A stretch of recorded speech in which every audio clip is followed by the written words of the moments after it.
देवऋषि नारद कहते हैं मैं दासी का पुत्र था पूर्व जन्म में, और जिसके यहाँ मां मेरी सेवा करती थी वहां साधु आते जाते रहते थे, और मुझे काम मिलता था साधुओं के सेवा का पत्तल उठाना, उनकी पूजा के लिए पुष्प लाना। छोटा था 5-6 साल का, और मैं उनकी ये सेवा में लगा रहता था। ध्यान से सुनना मेरे भाई बहन, जितने बच्चे बैठे विशेष तौर पर वो सुने। जो बच्चे भगवान से प्यार करते हैं, जो भगवान को पाना चाहते हैं, जो अपने जीवन में कृष्ण को लाना चाहते हैं, वो बच्चे ध्यान से सुनना। देवऋषि नारद बने कैसे?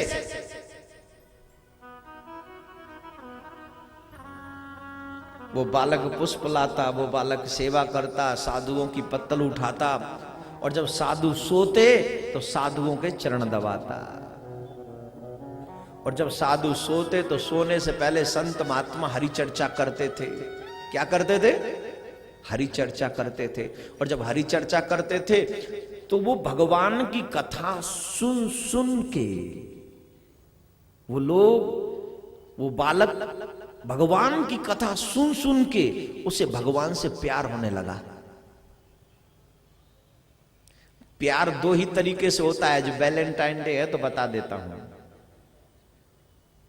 बता दूं कि नहीं? कौन कौन फूल दे के आया हाथ उठाओ, फिर बताऊंगा। हिम्मत नहीं है ना हाथ उठाने की। एक ने हाथ उठाया, माता जी धन्यवाद। आई होप कि आपने अपने पति देव को ही दिया होगा, तो गलत नहीं है। प्यार 2 तरीके से होता है, आप जानते हो? नहीं जानते हो? पता है? याद दिला दूंगा तो सब जान जाएंगे। पहले प्यार होता है आंखों से। जब हम किसी को देखते हैं, कोई हमें भा जाता है और हमें उससे प्यार हो जाता है। राइट? हाँ या ना? हाँ। दूसरा प्यार होता है कानों से। हमने उसे कभी देखा नहीं है, लेकिन उसके बारे में इतना सुन लिया है, इतना सुन लिया है, इतना सुन लिया है कि उसके बारे में सुन सुन के हमें उससे प्यार हो जाता है। अब तुम्हारे और मेरे नेत्रों में इतना दम नहीं है कि हम भगवान को जाके देख लें, तो हमारे पास ठाकुर जी से प्यार करने का दूसरा रास्ता मौजूद है। और दूसरा रास्ता क्या है? भगवान की कथा। इतनी सुन लो, इतनी सुन लो, इतनी सुन लो कि सुन सुन के तुम्हें ठाकुर जी से प्यार हो जाए। और जब तुम्हें ठाकुर जी से प्यार हो जाएगा तो अगला भी मना करने वाला नहीं है। और हमारे कन्हैया का तो एक स्टाइल बहुत अच्छा है, वो किसी को मना नहीं करते कि मैं तुमसे प्यार नहीं करता। राम जी ने तो सूपणखा से ही मना कर दिया था। एक आई थी पूरे जीवन में, उसको भी मना कर दिया, जा हम नहीं कर सकते, I am sorry, I can't do this. बेचारी एक आई, करी can you marry me please? Ram ji बोले आई एम सॉरी, हम नहीं करेंगे। तब और कृष्ण जी ने किसी को कहा आई एम सॉरी? 6 साल के थे, 5-6 साल के, तब से गोपी कहती हैं हम तुमसे प्रेम करते। बोले मैं भी करता हूं। 5-6 साल का बच्चा जानेगा प्रेम किसको कहते हैं? मां के भी प्रेम को बोल नहीं सकता 5-6 साल का बच्चा। बताइए, बोल सकता है? लेकिन वो सबको कहते हैं मैं भी प्रेम करता हूं, प्रेम करता हूं। क्यों? क्योंकि कृष्ण प्रेम का सागर है। उसके दरबार में जो कोई आ जाए खाली हाथ लौटता ही नहीं। राम मर्यादा के सागर है, कृष्ण प्रेम के सागर है। तो आप सब मिलकर भी अगर कह दे ठाकुर जी को आज कि ठाकुर जी हम आपसे प्रेम करते हैं, तो ईमानदारी की बात है ठाकुर जी भी तुमसे कह देगा कि मैं भी तुझे प्यार करता हूं। दुनिया वालों को फूल देने की बजाय ठाकुर जी को फूल दिया करो, अच्छा होगा, भला होगा। दुनिया वालों को फूल देने से कोई फायदा नहीं, इनका कोई भरोसा नहीं। एक फूल तुमसे ले लेंगे, 4 फूल औरों से ले लेंगे। राधे राधे बोलना पड़ेगा।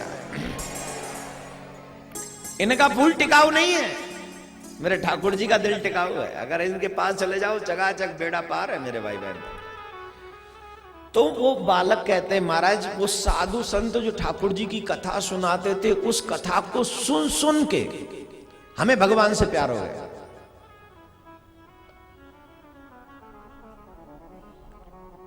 और इतना प्रेम हो गया जब साधु जाने लगे तो मैंने साधुओं से कहा कि अब मैं तुम्हारे बिना नहीं जी सकता, मुझे अपने साथ ले चलो।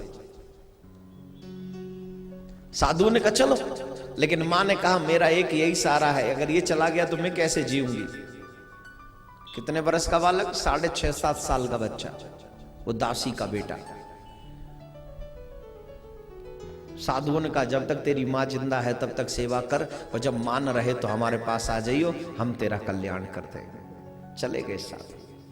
अब वो बालक कह रहा भगवान इतना प्यार करवाया क्यों, प्यार करवाया तो ये बंधन डाला क्यों। अब एक माता जी का बंधन है, ये तो क्या बात हुई। ठाकुर जी बच्चों की बात जल्दी सुनते हैं। एक दिन उनकी माता जी को सर्प ने डस लिया और उनकी मृत्यु हो गई।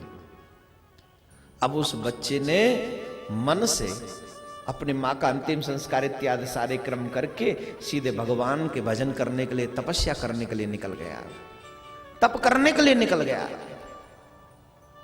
और जब तप करने के लिए निकला तो छोटा सा बच्चा इतने पानी में खड़े होके सर्दियों के दिनों में तपस्या कर रहा है। कुछ समय बाद भगवान ने आकाशवाणी के माध्यम से उन्हें वरदान दिया कि तुम इस जन्म में नहीं, मुझे अगले जन्म में तुम मेरे ही पार्षद बनोगे। और वही बालक देवर्षि नारद के नाम से जाना जाता है। बोले वो मेरे ऊपर कृपा ठाकुर की सिर्फ संतों की कृपा से हुई है।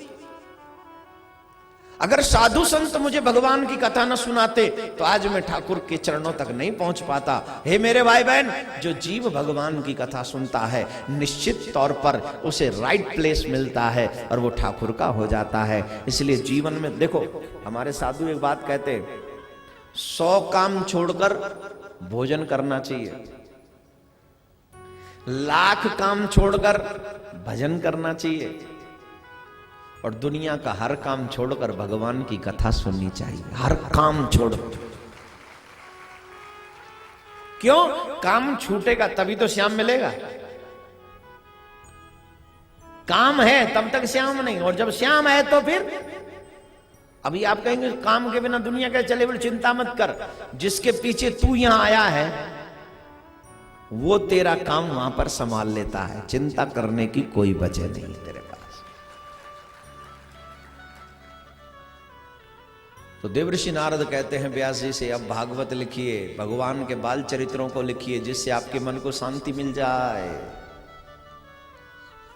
और जैसे ही सुना, वेद व्यास जी महाराज ने इस भागवत ग्रंथ की रचना की। और इस ग्रंथ की रचना करने के बाद सुखदेव जी महाराज को ये भागवत श्रवण कराई गई।